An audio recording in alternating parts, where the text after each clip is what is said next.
नमस्कार। आज के इस वीडियो में दैनिक जागरण के संपादकीय से 468 शब्दों के डिक्टेशन को हम लोग आउटलाइंस के साथ लेने वाले हैं। अगर आपको इस डिक्टेशन के आउटलाइंस की ज़रूरत है तो आप हमारे शॉर्ट हैंड टीम ऐप को प्ले स्टोर से डाउनलोड कर सकते हैं, और अगर आपको इस डिक्टेशन के PDF की ज़रूरत है तो आप हमारे टेलीग्राम ग्रुप को ज्वाइन कर लें। लिंक इसी वीडियो के ठीक नीचे डिस्क्रिप्शन बॉक्स में आपको मिल जाएगा। इस डिक्टेशन को हम 3 अलग अलग स्पीड में लेंगे। पहली बार में 70 की स्पीड में, दूसरी बार में 80 की स्पीड में, तो तीसरी और आखिरी बार में इसी डिक्टेशन को हम लोग 90 की स्पीड में लेने वाले हैं। तो 70 की स्पीड में आपका डिक्टेशन स्टार्ट होगा 5 सेकंड के बाद। तब तक के लिए आप रेडी रहें।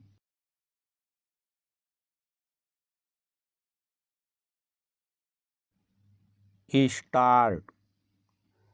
अंतर्राष्ट्रीय योग दिवस के अवसर पर श्रीनगर पहुँचे प्रधानमंत्री नरेंद्र मोदी ने यह कहकर जम्मू कश्मीर के लोगों की उम्मीदें जगाने का काम किया कि यहाँ के पूर्ण राज्य के दर्जे को बहाल किया जाएगा।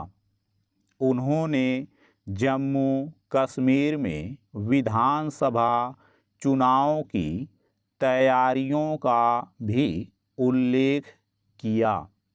इन तैयारियों का संकेत चुनाव आयोग की ओर मतदाता सूचियां ठीक करने की घोषणा से भी मिला था, और भाजपा की ओर से चुनाव प्रभारी नियुक्त करने से भी।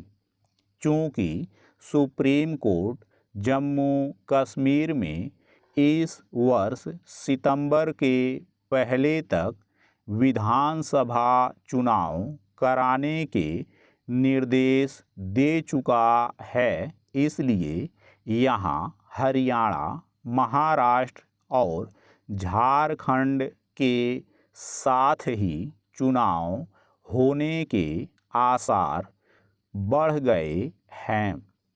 जम्मू कश्मीर में विधानसभा चुनाव की तैयारियों को इसलिए भी बल मिला है क्योंकि हाल में संपन्न लोकसभा चुनावों में जम्मू के साथ साथ कश्मीर के लोगों ने भी बढ़ चढ़कर मतदान में भाग लिया।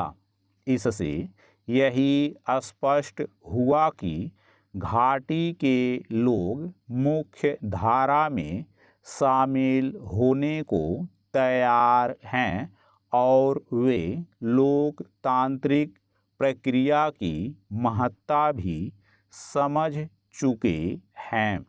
यह स्थिति बनी तो इसीलिए क्योंकि एक ओर जहां कश्मीर में आतंक का असर कम हुआ है, वहीं दूसरी ओर लोकसभा चुनावों की प्रक्रिया निष्पक्षता से आयोजित की गई। इसका श्रेय चुनाव आयोग को भी जाता है और केंद्रीय सत्ता के साथ सुरक्षा बलों को भी। पैरा। निसंदेह प्रधानमंत्री के कथन से यह स्पष्ट नहीं होता कि जम्मू कश्मीर के पूर्ण राज्य के दर्जे की बहाली चुनाव के पहले होगी या बाद में। चूँकि मोदी सरकार जम्मू कश्मीर के पूर्ण राज्य के दर्जे को बहाल करने की प्रतिबद्धता कई बार व्यक्त कर चुकी है, इसलिए एक ना एक दिन तो यह होना ही है, लेकिन उचित यह होगा कि विधानसभा चुनावों के बाद ही इस बारे में कोई फैसला लिया जाए। ऐसा इसलिए किया जाना चाहिए क्योंकि एक तो जम्मू कश्मीर को आतंकवाद से पूरी तरह मुक्ति नहीं मिली है और दूसरे विभाजनकारी अनुच्छेद 370 को हटाए जाने के बाद जो आवश्यक कदम उठाए जाने चाहिए थे उनमें से कुछ अभी भी नहीं उठाए जा सके हैं। उदाहरण स्वरूप पाकिस्तान प्रायोजित आतंकवाद के चलते कश्मीर से जो लाखों कश्मीरी हिंदू पलायन के लिए विवश हुए थे वे अभी अपने घरों को लौटने में सक्षम नहीं। इसका मुख्य कारण उनकी सुरक्षा के लिए खतरा है। इसकी अनदेखी नहीं की जा सकती कि कश्मीर में कश्मीरी हिंदुओं और देश के दूसरे हिस्सों से गए लोगों को रह रहकर निशाना बनाया जाता रहता है। ऐसे में यह आवश्यक ही नहीं बल्कि अनिवार्य है कि जम्मू कश्मीर को पूर्ण राज्य का दर्जा प्रदान करने के पहले ऐसी स्थितियों का निर्माण किया जाए जिससे जो कश्मीरी हिंदू अपने घरों को लौटना चाहते हैं वे ऐसा करने में समर्थ रहें। इसके साथ ही यहाँ ऐसे उपाय भी अवश्य किए जाने चाहिए जिससे अलगाव और आतंक के समर्थक चुनाव प्रक्रिया का लाभ न उठाने पाएं। स्टॉप। दोस्तों इसी डिक्टेशन को दूसरी बार में हम लोग 80 की स्पीड में लेंगे और आपका समय स्टार्ट होगा 5 सेकंड के बाद। तब तक के लिए आप रेडी रहें।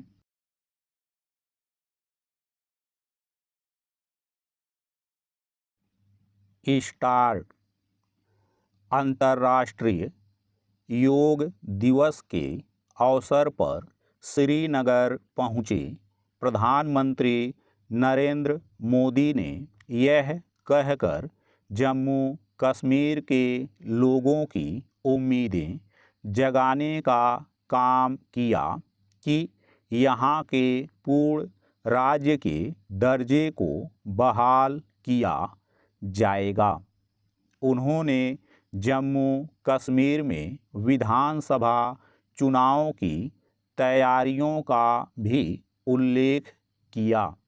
इन तैयारियों का संकेत चुनाव आयोग की ओर मतदाता सूचियां ठीक करने की घोषणा से भी मिला था और भाजपा की ओर से चुनाव प्रभारी नियुक्त करने से भी। चूँकि सुप्रीम कोर्ट जम्मू कश्मीर में इस वर्ष सितंबर के पहले तक विधानसभा चुनाव कराने के निर्देश दे चुका है, इसलिए यहाँ हरियाणा, महाराष्ट्र और झारखंड के साथ ही चुनाव होने के आसार बढ़ गए हैं। जम्मू कश्मीर में विधानसभा चुनावों की तैयारियों को इसलिए भी बल मिला है क्योंकि हाल में संपन्न लोकसभा चुनावों में जम्मू के साथ साथ कश्मीर के लोगों ने भी बढ़ चढ़कर मतदान में भाग लिया। इससे यही स्पष्ट हुआ कि घाटी के लोग मुख्य धारा में शामिल होने को तैयार हैं और वे लोकतांत्रिक प्रक्रिया की महत्ता भी समझ चुके हैं। यह स्थिति बनी तो इसीलिए क्योंकि एक ओर जहां कश्मीर में आतंक का असर कम हुआ है, वहीं दूसरी ओर लोकसभा चुनावों की प्रक्रिया निष्पक्षता से आयोजित की गई। इसका श्रेय चुनाव आयोग को भी जाता है और केंद्रीय सत्ता के साथ सुरक्षा बलों को भी। पैरा निसंदेह प्रधानमंत्री के कथन से यह स्पष्ट नहीं होता कि जम्मू कश्मीर के पूर्ण राज्य के दर्जे की बहाली चुनाव के पहले होगी या बाद में। चूँकि मोदी सरकार जम्मू कश्मीर के पूर्ण राज्य के दर्जे को बहाल करने की प्रतिबद्धता कई बार व्यक्त कर चुकी है, इसलिए एक ना एक दिन तो यह होना ही है। लेकिन उचित यह होगा कि विधानसभा चुनावों के बाद ही इस बारे में कोई फैसला लिया जाए।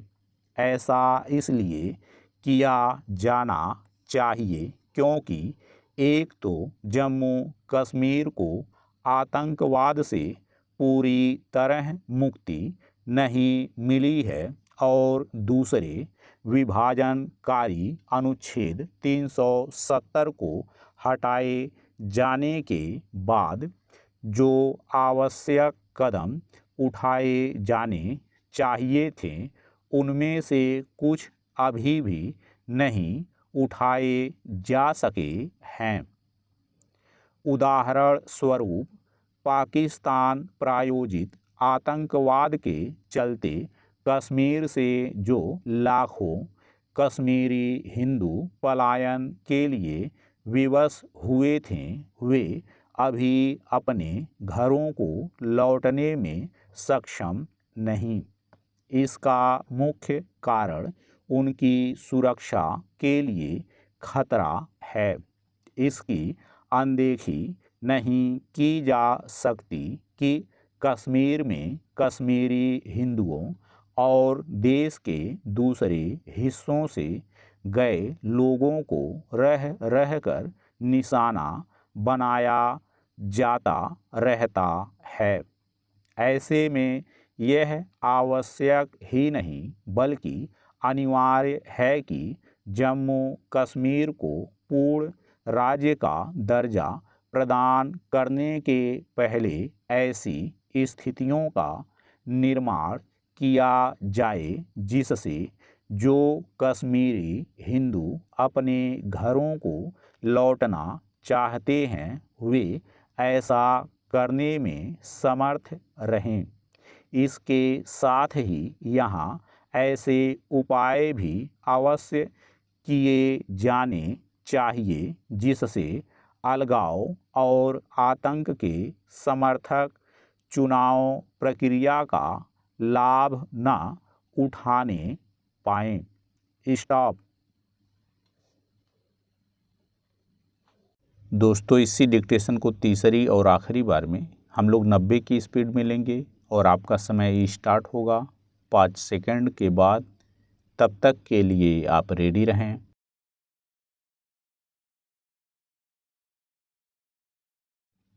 स्टार्ट। अंतर्राष्ट्रीय योग दिवस के अवसर पर श्रीनगर पहुँचे प्रधानमंत्री नरेंद्र मोदी ने यह कहकर जम्मू कश्मीर के लोगों की उम्मीदें जगाने का काम किया कि यहाँ के पूर्ण राज्य के दर्जे को बहाल किया जाएगा।